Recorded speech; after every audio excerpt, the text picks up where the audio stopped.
Hello, I'd like to take you through a case study of the work that we've done in trying to fast track patients to an appropriate bed in an orthopedic orthogeriatric ward in my hospital, trying to meet the challenge set by KPI 0. As I've said, we need patients to be admitted to an appropriate bed under the care of the orthopedic surgeons, the nurses, the therapists, the geriatricians, the anaesthetists who will be looking after them in the perioperative period. We need that to happen within 4 hours of their presentation to ED, and we need them to have had a nerve block, ideally done in ED before they come to the ward, so that they're comfortable for their transfers to and from X-ray, to and from the ED, on and off trolleys and the like. However, the pattern across the country is that most hospitals are constrained by very slow transfers of patients up to the ward. That's far more of an issue than is the availability of nerve blocks as the constraint on performance. And that was very true of my hospital in Cardiff. We had only about 2% of patients, when we first started looking at KPI 0, only about 2% of our patients were getting to a ward blocked within 4 hours.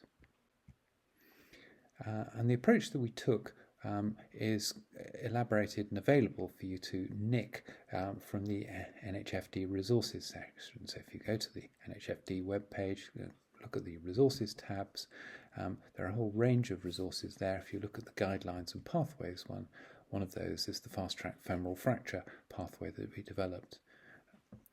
Immediately you see that we didn't focus on hip fracture. We've extended the approach that we took to all patients with femoral fractures, and that's been very straightforward to add those additional fractures into the same protocol, and there is an efficiency built into having larger numbers appropriate for this pathway, as we'll see later on.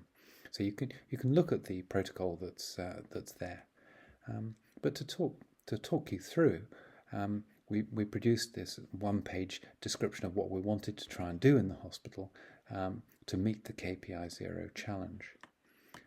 The work was stimulated not really by the NHFD, but by walking past the front of the hospital and seeing rows of ambulances there day after day. So patients stuck in the back of an ambulance for want of an ability to decant into the emergency department.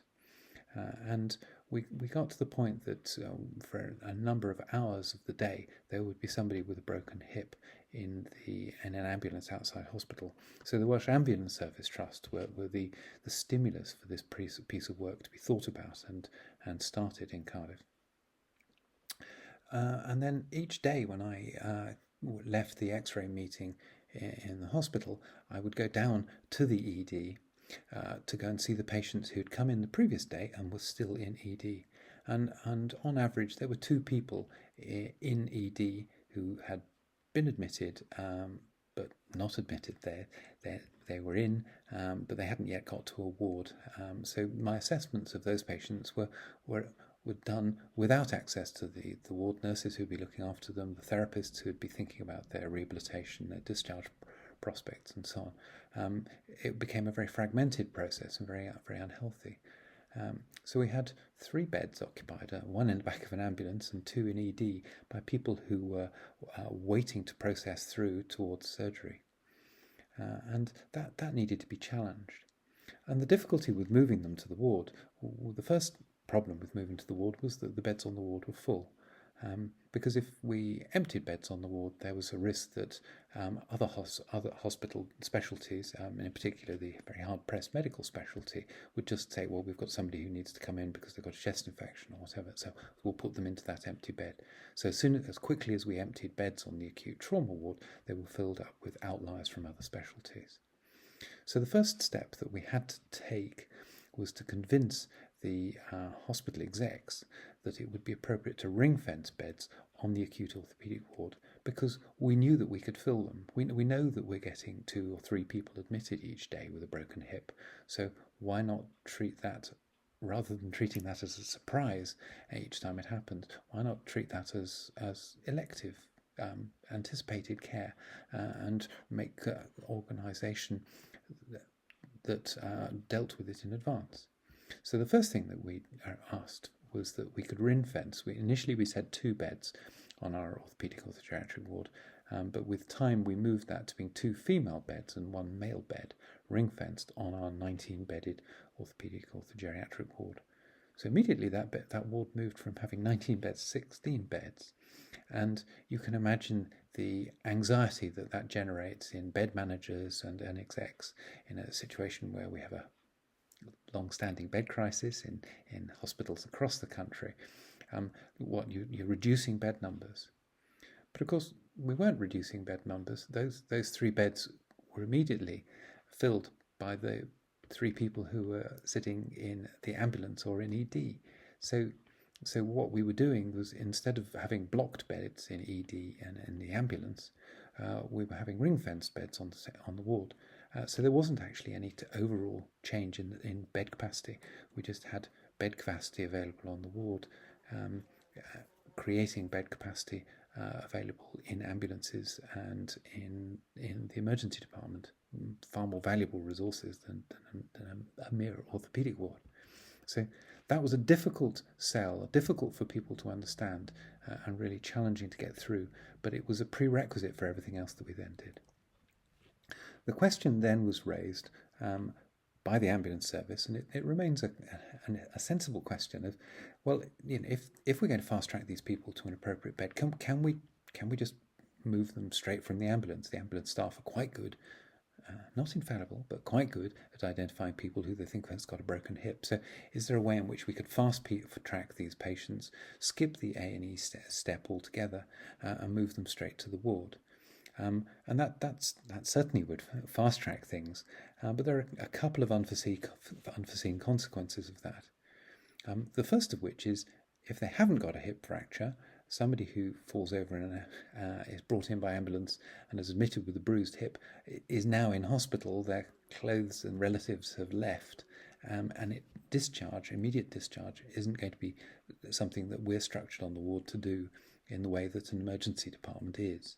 So there's a risk that people will move to the ward inappropriately and create a new generation of patients who we struggle to deal with. There is also a sort of corollary to that if you've got that sort of pathway, it's easy for all sorts of people who've got minor pain around the hip to start being thought of as suitable for this fast-track process as a quick way of getting them out of an ambulance and into an appropriate, safe environment. So not only would you get the people who people know have got a hip fracture, you might get people gaming the system and moving patients inappropriately, as we've seen in other fast-track passings, the stroke bleep going off for people who've had an obvious migraine, getting them to expert care very quickly, but not necessarily to their or anybody else's benefit. So those problems are there. But there's also a concern that if you bring somebody in who's collapsed and broken their hip, there will be lots of other things wrong with them. And the orthopaedic house officer who's working on their own on an orthopaedic ward at night with the registrar in theatre and the SHO down in casualty will be the only person available to see them. And access to medical registrar who's busy on take, cardiology registrar, and other specialties, and of course to the expertise of emergency department staff who are brilliant at identifying other injuries and other problems and triaging patients. Access to all of that would be lost by fast-tracking them and bypassing the ED. So we refused to do that. And instead, we made a requirement that patients who present and with a suspected fracture of the hip or other sites in the femur would be processed by the house officer. So the house officer is fast bleeped when the patient first arrives in ED, and they go straight down to see that patient. But they have a structured care bundle that takes them through admission assessment and perioperative care, and they use that to make sure that they're not missing important other issues that need to be dealt with the expertise of ED and other specialties downstairs before patients are fast-tracked to the ward. And that means that the quality of assessments is very high. And we've had very few situations where people have got to the ward with unidentified problems and a reason to regret that. The protocol we use, the care bundle we use for the juniors to assess and screen patients for other medical problems and prep them for theatre is available again from the NHFD resources section. And this QR code will take you to a Word download of that if you wanted to use text from that document in building something for your own hospital. The rationale behind the protocols is set out in the series of YouTube videos, which you can access from my Cardiff University webpage or just from YouTube itself. And the protocols that we sold to our executives as a justification for introducing the fast track pathway, and the standard operating procedure that we've adopted and refined since then, which gives a line-by-line, step-by-step explanation of who should do what in order to expedite patients' transit through ED and safe transfer to the ward with nerve blocks and a confirmed diagnosis and well worked up. It is all set out on this document, which again you can access through a QR code. Did it work? Well, it did, yeah. So we went from having essentially 2% of patients getting to the ward nerve blocked within 4 hours to a position where we're oscillating around about a third or a half of patients at any one time getting to the ward within 4 hours with a nerve block in place. So that's been a steady improvement, and it's been relatively well maintained over the time since then. There are obviously periods when bed crises put pressure on the beds and make it more difficult for us to clear beds to remain ring-fenced. But all in all, the progress has been very encouraging. And the extent of that impact is evident from how much change there's been over the year since the process came into play. So we've gone from being well down in the red zone at the left-hand side of the NHFD caterpillar plot to being right over on the right-hand side, with a figure of about a third of patients having achieved KPI 0 in 2023. That's broadly as good as any of the units around the country, and I think that probably does indicate that the KPI 0 shouldn't be going very much higher than that. I think if you're getting figures, if you were to try and get figures substantially higher than about a third, possibly half of patients achieving KPI 0, you're going to be doing that at the expense of other patients with other conditions, and that's probably not appropriate. Or you're going to be doing that by bouncing people through ED without giving appropriate time for explanation, communication, assessment, and reflection on what they might need before they go up to the ward. So I think there's a target there that looks quite different from the objectives for some of the other key performance indicators that we've had over time. But I don't think that this KPI performance change is actually the real benefit of the protocol. It's not that we've moved to 33%, it's that the length of time that individuals spend in ED in our hospital has dropped by 12, 16 hours for each individual. And that's a huge difference to the individual, their experience of presenting to hospital and coming into hospital. So the KPI figure grossly underrepresents quite how dramatic this is for a patient experience.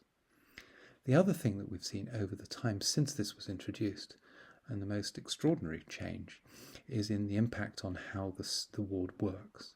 So we've moved from having a ward where some of our patients would get to, but most seemed to spend time in ED or in outlying wards.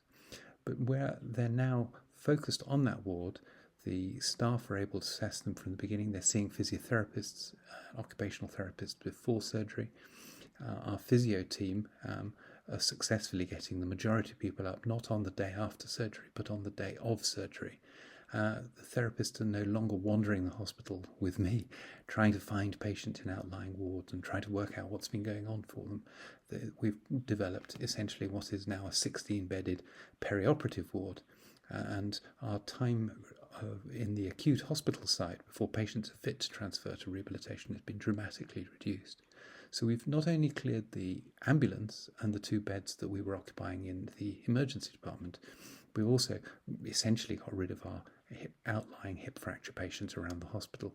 So on balance, I think we've closed what would amount to 10 or 12 beds across the hospital as a result of this fast tracking, the efficient, appropriate placement of people in the right place and getting people to the right place first time has made a huge difference to how well things work in our hospital.